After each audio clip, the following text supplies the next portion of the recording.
কথাও বলবো না, আপনারা আমার মুখ থেকে কোনো কথা বের করতে পারবেন না। আমার নাম স্নিগ্ধা চৌধুরী, আপনারা সবাই জানেন। আমি একজন মডেল এবং অভিনেত্রী এবং অভিনেতা, সবকিছুর ঊর্ধ্বে আমি এই বাংলাদেশের একজন নাগরিক, একজন মেয়ে। আমি একজন মেয়ে এই বাংলাদেশের। আমি কি একজন না? আমার এই যে আমি পানি খাই, এই পানিটার জন্য কিন্তু আমি ট্যাক্স দিই, ট্যাক্স পে করতে হয়। কিন্তু এক বোতল পানি কিনতে আমার ট্যাক্স পে করতে হয় সরকারের কাছে। তো আমি সরকারকে বলার আগে শুধু আপনাদেরকে ঘটনাটা বলতে চাই।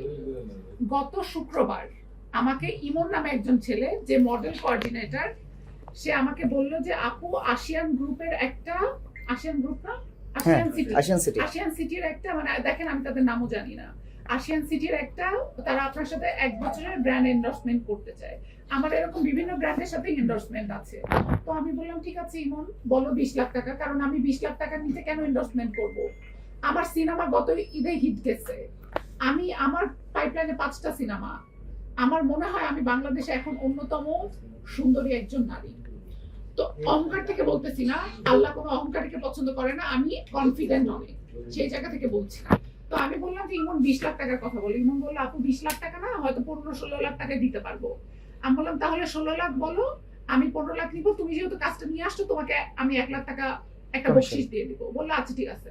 আমি বললাম ইমন তাহলে এক কাজ করো, আমার বাসার পাশে শেরাটন আছে, ওনাকে শেরাটনে আসতে বলো, আমরা মিটিং করবো শেরাটন রুফটপে বসে। বলে না আপু, উনি ওনার অনেক ঝামেলা চলতেছে, আওয়ামী লীগ বিএনপি যাওয়ার পর থেকে অনেক ঝামেলা, ওনাকে ডিজিএফআই খুঁজতেছে, আর্মি খুঁজতেছে, এই কারণে অনেক ঝামেলা চলতেছে, উনি বাসা থেকে বেরোতে পারবে না, ওনার হসপিটালে যেতে হবে। আমি বললাম হসপিটাল কোথায়? বলে 300 ফিটের ভিতরে। আমি বলছি 300 ফিটের ভিতরে তো আমি যাবো না, এত দূরে তো আমি যাবো না। পরে সে বললো না আপু প্লিজ যেতে হবে, দরকার হয় তুমি আন্টিকে নিয়ে চলো। তা বললাম তাহলে একটা শর্ত, আমি আমার আম্মুকে নিয়ে যাব।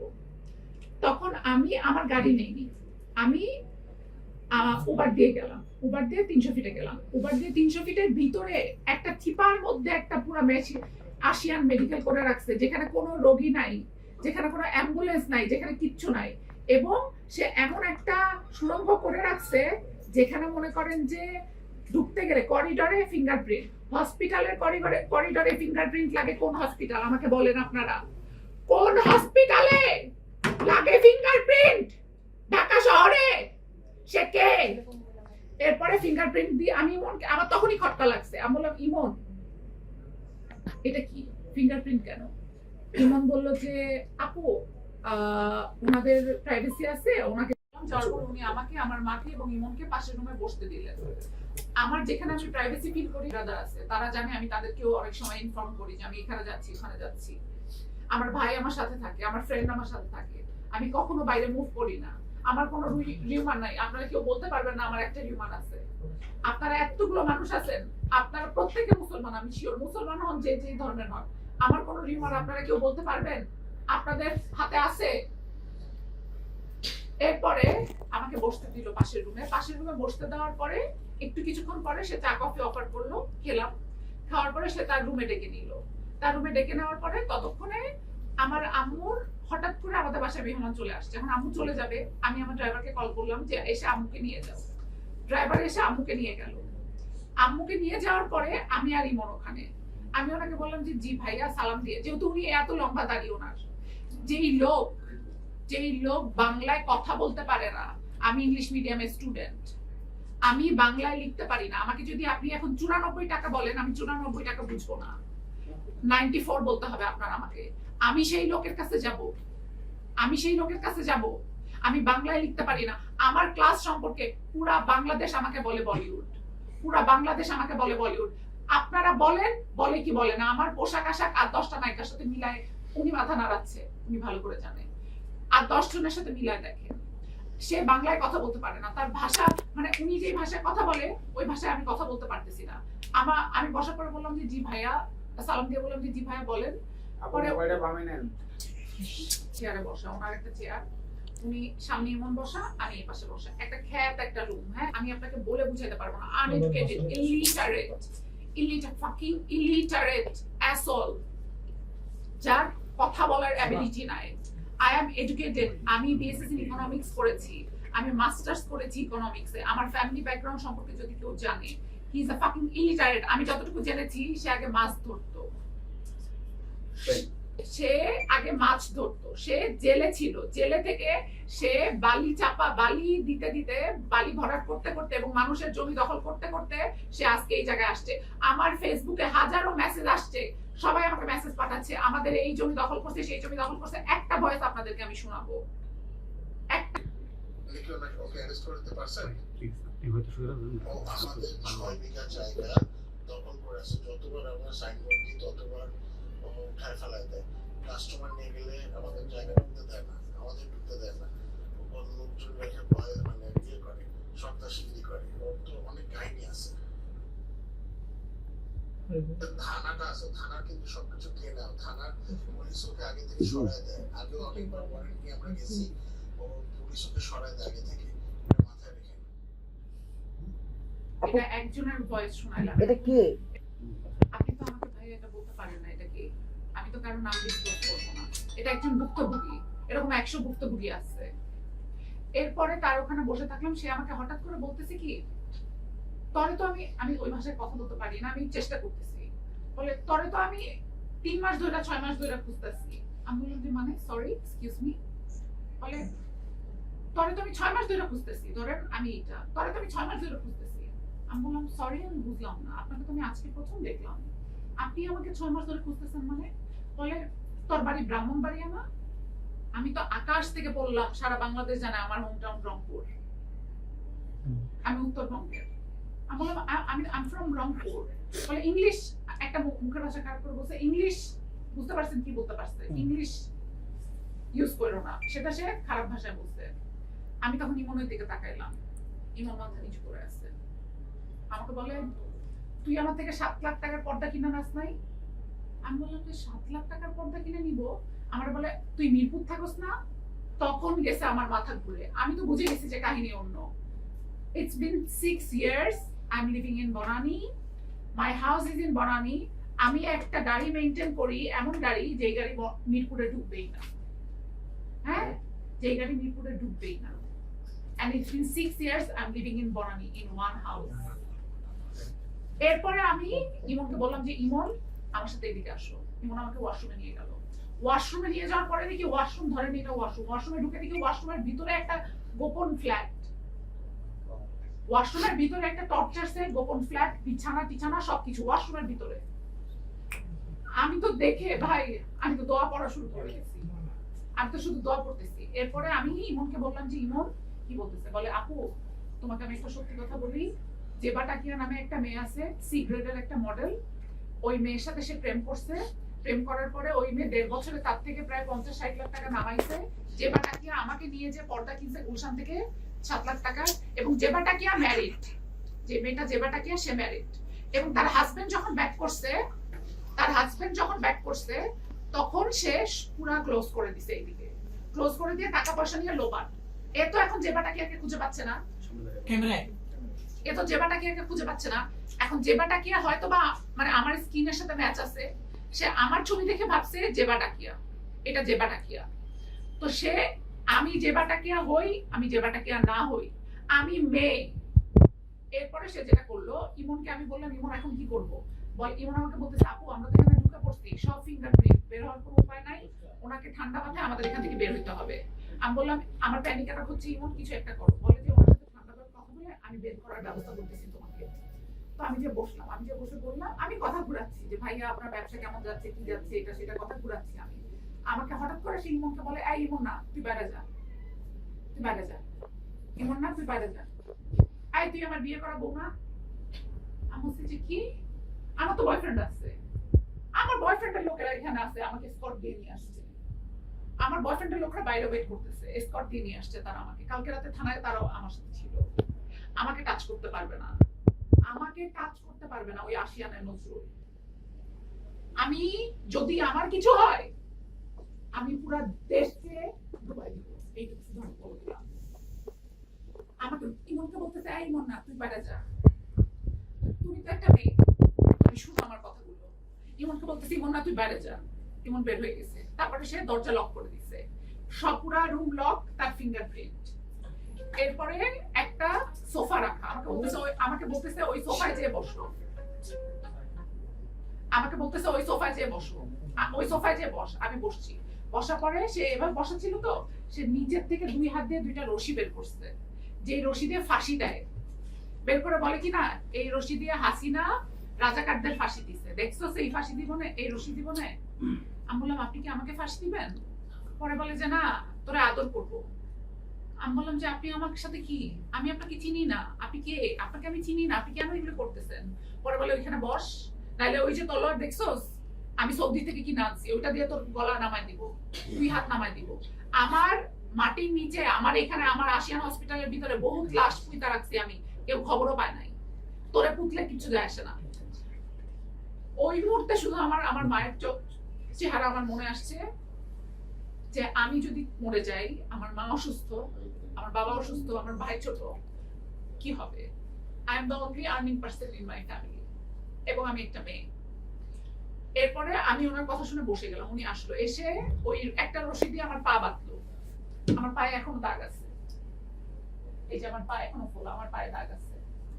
তারপরে সে আমার হাত বাঁধলো। আপনারা কি মানুষ শুনতেছেন? আপনারা আমি কি বলতেছি? আমার পা বাঁধলো, হাত বাঁধলো, বেঁধে তারপরে সে আমাকে থাপ্পড়ের উপর থাপ্পড়, থাপ্পড়ের উপর থাপ্পড়, থাপ্পড়ের উপর থাপ্পড়। এরপরে আমি কি বলবো, এই যে ধরেন যে এইরকম তিনটা চারটা মিলায়, এই 3-4টা মিলায় একটা মোটা লাঠি, একটা মোটা লাঠি, কাঠের লাঠি সে বের করে ওইটা দিয়ে আমাকে ড্রিম করে এখানে মারলো। দাগ দেখছেন আপনারা আমার শরীরের? হ্যাঁ জি দেখেছি, আগে দেখেছি। আপনারা দেখছেন কি আমার দাগ? আপনাদেরকে আবার দেখাই। অবশ্যই এই ব্যাপারটা একটু ক্লিয়ার করি। সে প্রত্যেকটা থানাকে কিনে রাখে, এবং সে বলছে তারেক রহমান তার পায়ের কাছে এসে বসে থাকে, বলছে হাসিনা চলে গেছে, আমার বাল হইছে, সবাইরে ধরছে, আমারে ধরতে পারছে, তারেক রহমান এসে আমার কাছে বসে থাকে। সামিয়াকে ওই কি শোভা বলতেছে ডিজিএফআই প্রত্যেকদিন আমাদের কাছ থেকে এসে বান্ডিল টাকা নিয়ে যায়। কোন ডিজিএফআই তারা? এটা আপনারা খুঁজে বের করেন। বাংলাদেশের আইন কোথায়? বাংলাদেশের আইন কোথায়? এক সরকারের পতন হইছে এইসবের কারণে, নতুন সরকার আসছে, অনেক আশা ভরসা নতুন সরকারের উপরে আমাদের। আমি তারেক রহমানকে মন থেকে পছন্দ করি, উনি ভালো কাজ করে, ওনার মেয়ে আমার বয়সের, ওনারা বিভিন্ন ভালো কাজের সাথে জড়িত থাকে, আমরা সবাই মন থেকে তাকে অ্যাকসেপ্ট করেছি।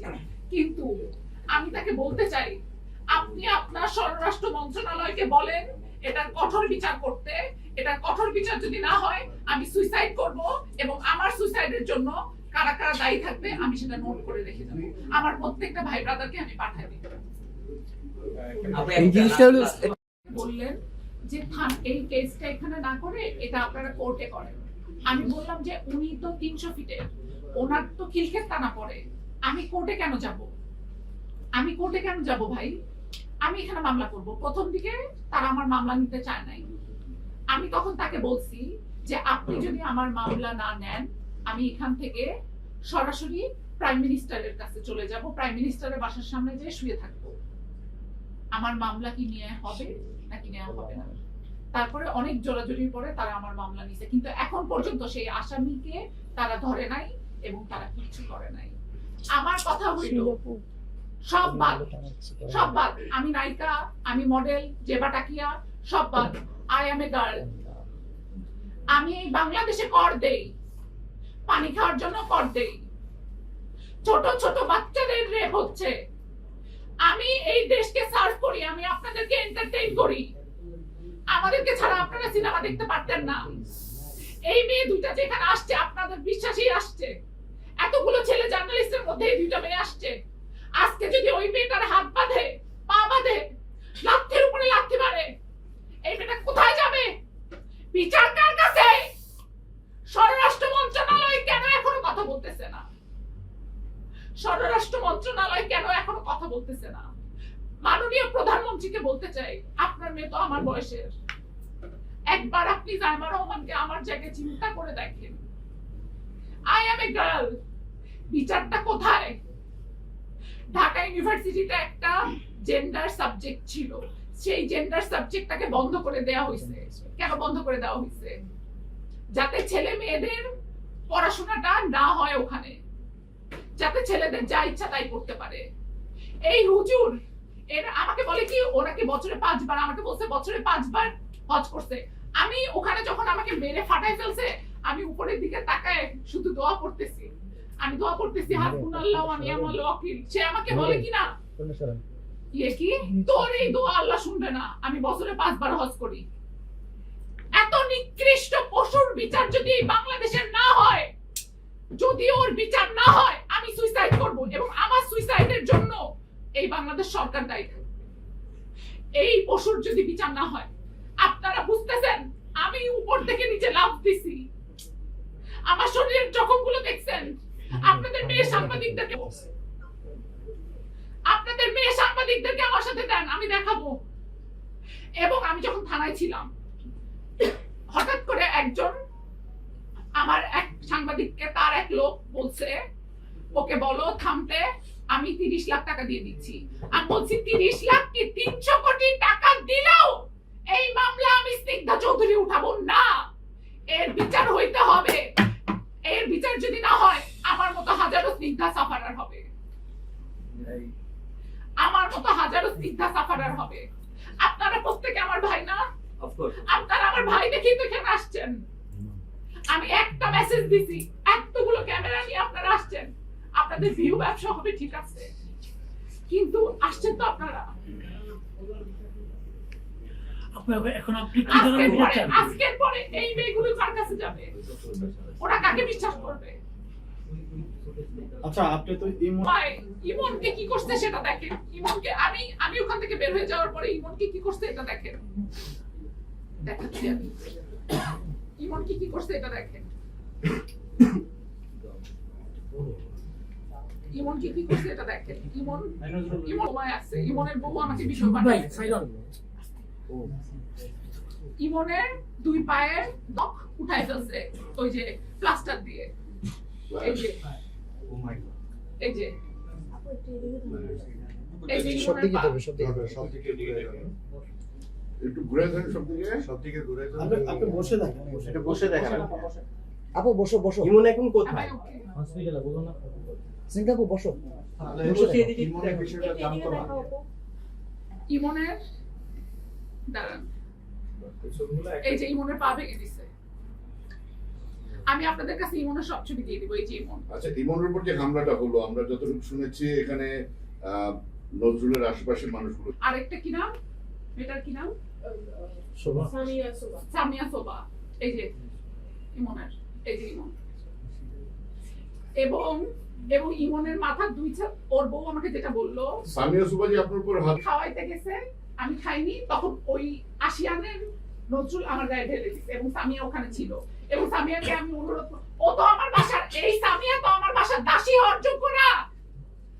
ও আমার বাসার দাসী হওয়ার যোগ্য না। ও আমার সামনে আসুক। ভুল হয়ে গেছে, ওর নামটা কেসে দেই নাই। ওর কেস এই যে ইমনের ভিডিও দেখেন। ইমন কি মামলা করতে গেছে? আরে ভাই, তুমি তো সেন্সে নাই। ও ভাই, ম্যাডাম, প্রশ্ন করে আর আপু আপনার ঘটনা ঘটেছে? এই কারণে আমাকে তো কি দিছে, আমি তো উঠতে পারি নাই বিছানা থেকে।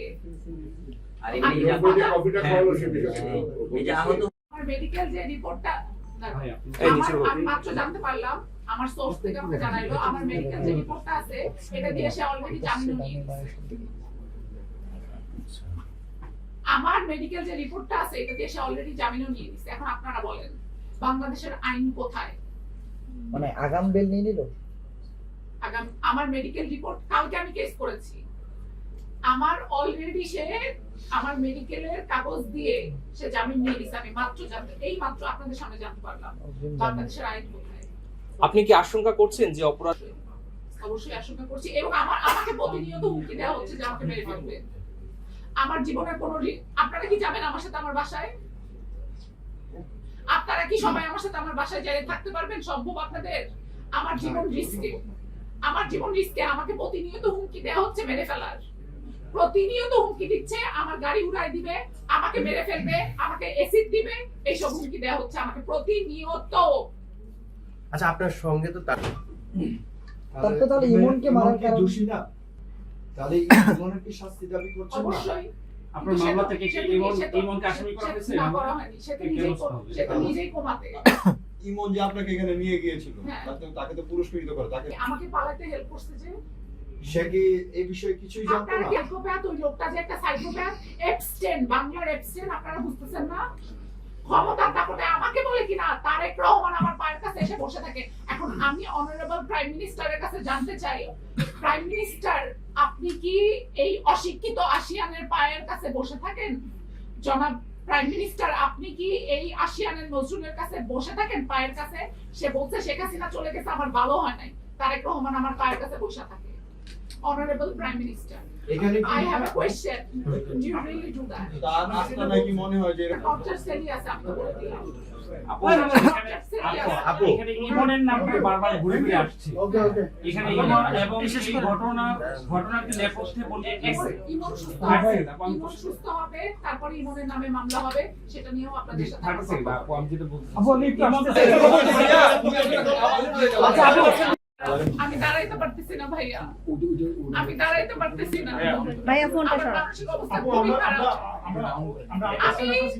আমি 26 ঘন্টা না খেয়ে আছি ভাইয়া, আমি শুধু এই যে স্যালাড খেয়ে আছি ভাইয়া, আমি আর কিছু বলতে পারতেছি না ভাইয়া। আমি কার কাছে যাব বিচার পাইতে? আমি কার কাছে যাব? আমাকে একটু বলেন না আপনারা, আপনারা একটু বলেন না, আপনারা আমাকে বলেন না আমি কার কাছে যাব? আপনারা তো আমার ভাই, আপনারা তো আমার বোন, আপনাদের জন্য তো আমরা বেঁচে আছি বাংলাদেশে। তাহলে আমি দেশ ছেড়ে চলে যাই? নতুন একটা সরকার আসছে, যেই সরকারের উপরে আমাদের অনেক বিশ্বাস, অনেক ভরসা। তারেক রহমান এক একদিন এক একটা এত ভালো ভালো কাজ করে, আমি প্রাউড ফিল করি যে উনি এত এত ঠান্ডা মানুষ কি করে হয়। আর তার প্রতিমন্ত্রী কিভাবে এরকম একটা ক্রিমিনালকে জামিন দেয়, এবং সে এখন পর্যন্ত তারা আমাকে মেরে ফেলার হুমকি দিচ্ছে। অনারেবল প্রাইম মিনিস্টার, আমি আশা করি আপনি এটা দেখতেছেন।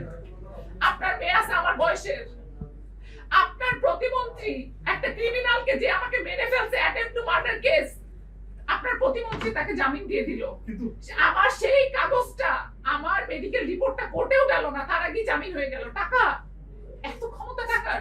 স্নিগ্ধা, আমার একটা প্রশ্ন ছিল, সেটা হচ্ছে যে আপনি খোঁজ দেন না, আমার আমি কাছে। তো খোঁজ আপনি এখন যেহেতু বলছেন আপনার হ্যাঁ, কাছে ভিত্তিটা কি আমি কোন ভিত্তিতে জানতে পারছি, তাই তো? হ্যাঁ। আপনাদের যেমন কিছু মানুষজন আছে খবর দেওয়ার, আমারও কিছু মানুষজন আছে খবর দেওয়ার।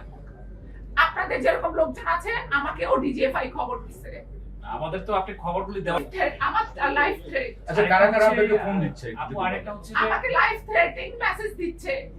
আমাকে বলছে আমি তাদের নাম এখানে স্পেল করলে তারা আমাকে মেরে ফেলবে। আপনারা তো সবাই আমার সাথে বাসায় যাবেন না। আমাকে বলছে আমাকে মেরে ফেলবে, আমার গাড়ি ট্রাক চাপা দিয়ে দিবে। আমি যদি মারা যাই, আমি তো আবারও বলে দিচ্ছি, আমি যদি মারা যাই বা আমার যদি অপমৃত্যু হয়, তাহলে ওই আসিয়ান নজরুল আর যার আন্ডারে সে জামিন পেল প্রতিমন্ত্রী, এই দুজন, আমি আশা করি এরকম কিছু হবে না। তার আগে মাননীয় প্রধানমন্ত্রী, উনি অনেক বড় মনের মানুষ, উনি ভীষণ ভালো মানুষ, উনি এই বিষয়টাকে দেখবে এবং উনি এটা সমাধান করবে। কারণ ওনার ঘরে জাইমা রহমান আছে যে আমার বয়সের। আমি একটা উঠতি মডেল এবং অভিনেত্রী, আমার এই বাংলাদেশকে সার্ভ করার অনেক কিছু আছে। I want to represent this Bangladesh into the whole world, in front of the whole world. আমি এগুলো ডিজার্ভ করি না। প্রতিদিন কালকে রামিসা, পরশুদিন তরশুদিন আজকে আমি, দেশটা কোথায় গেছে? দেশটা কোথায়? আজকে দেশটা কোথায় দাঁড়ায় আছে? এখানে যে মেয়েগুলি আসছে, এই যে মেয়েগুলি আসছে, এদের কি? এদের কি? এদের দায়িত্ব কে নিবে? এদের সেফটি কোথায়? এদের সেফটি কোথায় ভাই? শুনি কি আপনাকে কোনো ধরনের ড্রিঙ্কের সাথে ড্রাগস মিশাই দিছে, যে ড্রাগসের ফলে আমি 2 দিন উঠতে পারি নাই। আমার আম্মু আজকে সারা দিন নামাজে বসে। ভাই, এই দুনিয়াতে, এই ঢাকা শহরে যদি বিচার নাও হয়, ওই আসিয়া